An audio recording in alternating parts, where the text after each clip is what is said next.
Hey yo, what's up budget gamers? As promised, we're going back for a second serving of WX 3100, this time at 1080p.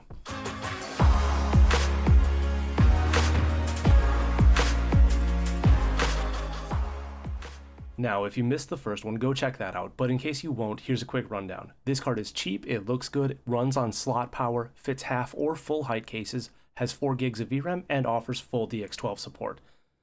It also does surprisingly well at 900p, making it a viable option for turning an old clunker desktop into a budget banger gaming PC. But 900p? Nobody wants that anymore, so we're going to 1080p. But we can't just run at 1080p, we need something to compare against. Like this. A card that needs no real introduction, the GTX 750 Ti. Today this costs about the same as the WX 3100, also typically requires no additional power, although EVGA screwed that up here, and has forever been the standard bearer for cards that you toss into Dells or HPs to make them do the thing. But there are some big key differences.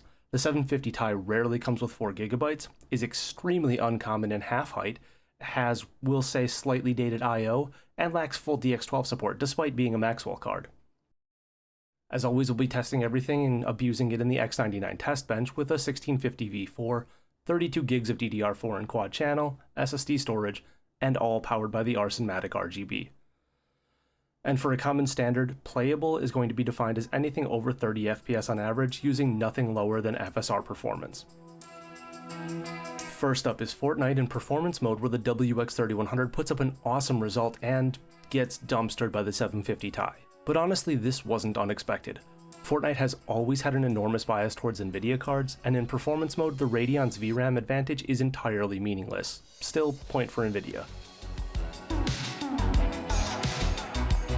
Continuing to rip the band-aid off, in GTA 5, the 750 Ti now sets alight the dumpster that it just tossed the WX 3100 into, besting the Radeon by over 20 FPS on average using the normal settings. Although the lows weren't far off, and the experience is actually perceptibly smoother on the Radeon owing to that. A win is a win though, and that's 2-0 for the tired 750 Ti.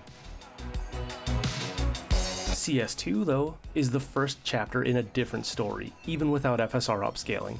At 1080p native, the Radeon Pro somehow powers through to an average of nearly 90 FPS and a 1% low of 54, embarrassing the 750 Ti on both average and low frame rates. Also worth mentioning, though it's impossible to capture on video, the input lag on the Radeon felt way better, and in a competitive game like CS2 that often matters at least as much as the average frame rate. Advantage WX 3100 here. Horizon Zero Dawn is chapter 2 in the story that starts with CS2 then. At the outset, the game will invariably complain about the lack of VRAM on the 750 Ti, and though it powers through when using FSR2 balanced, the WX 3100 still prevails every time.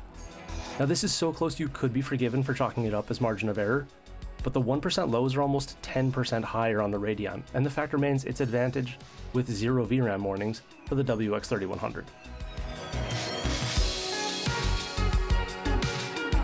Forza Horizon 5 using FSR2 quality is a slightly less close finish, with the Radeon opening up a 5 FPS gap in average and a 6 FPS advantage in 1% lows, which keeps it above 30% on the low end and makes it the decided winner here.